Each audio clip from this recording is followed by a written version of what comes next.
नमस्कार, स्वागत आहे तुमचं कृषी जागरण मध्ये पॉवर्ड बाय स्टील इंडिया। मी प्रतीक्षा काकडे। पाहूया बातम्यांचा वेगवान आढावा। त्याआधी नजर टाकूया आजच्या टॉप हेडलाईन्सवर। परभणी जिल्ह्यात ऊस तोडणीस झाला प्रारंभ। राज्यातील अनेक भागात वाढणार थंडी। तांदळाच्या दरात वाढ, उत्पादनात घट होण्याची शक्यता। पाहूया या संदर्भात सविस्तर बातम्या। परभणी जिल्ह्यात ऊस तोडणीसह प्रारंभ झालाय। भाऊबीज झाली की ऊसतोड कामगार ज्या साखर कारखान्यांशी ऊसतोड ठेकेदारांशी करार केलाय अशा ठेकेदारांकडून कामगार उचल घेतल्यानंतर ज्या त्या साखर कारखान्याच्या मुलाबाळासह संसारोपयोगी सामान घेऊन दाखल होतात।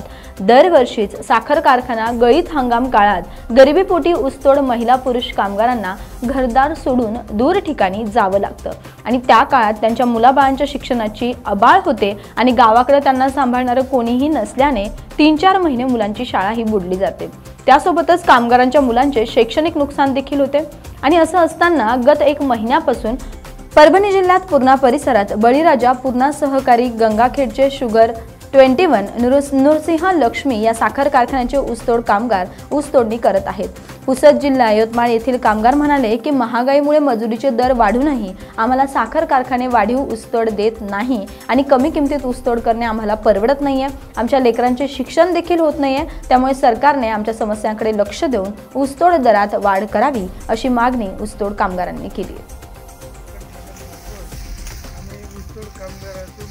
ऑक्टोबर महिन्यापासून आमचा जिल्हा किंवा आमचं गाव छोटे छोटे मुलं घेऊन आम्ही थंडी गारमध्ये या ठिकाणी आम्ही येतो। त्याचबरोबर सकाळी 6 वाजता आम्हाला कामाला लागावं लागतं, परंतु जेव्हा कारखान्याकडून जास्त टनेजची ऊसतोड तोडीची जी अपेक्षा आहे ती अजून काही मिळत नाही। पण आम्हाला कारखान्याच्या सर्व कर्मचाऱ्याच्या वतीनं किंवा गव्हर्नमेंटच्या वतीनं आम्हाला काहीतरी थोडंफार वाढून द्यावं अशी आम्ही विनंती मागतो। माझे नाव आम्ही तोडणीला पुण्यात आणि आहोत, तरी आम्हाला तोडणी वाढ करून देणे म्हणजेच आम्हाला आता रोजगार वाढलेले आहे, तरी आम्हाला तोडणी हे काम आम्हाला पुरत नाही आहे, तरी आम्हाला सरकारने भाव वाढवून देणे म्हणजेच आता सगळ्या कामगारांचे भाव वाढले आहेत, तरी सगळ्या सामानाचा भाव वाढलेला आहे, तरी आम्हाला काम करण्यात हे ऊस तोडणी काम करणे पुरत नाही। म्हणून आम्ही हे विनंती करतो सरकारला की तुम्ही आम्हाला ऊस तोडणी भाव वाढ करून देणे ही विनंती। राज्यात सध्या मागील काही दिवसांपासून वातावरणात सतत चढ उतार होताना पाहायला मिळते। राज्यात मागील काही दिवसांपासून थंडी वाढली आहे आणि अनेक भागात थंडी अजूनही वाढण्याची शक्यता आहे। उत्तर भारतात थंडीची तीव्र लाट आली आहे।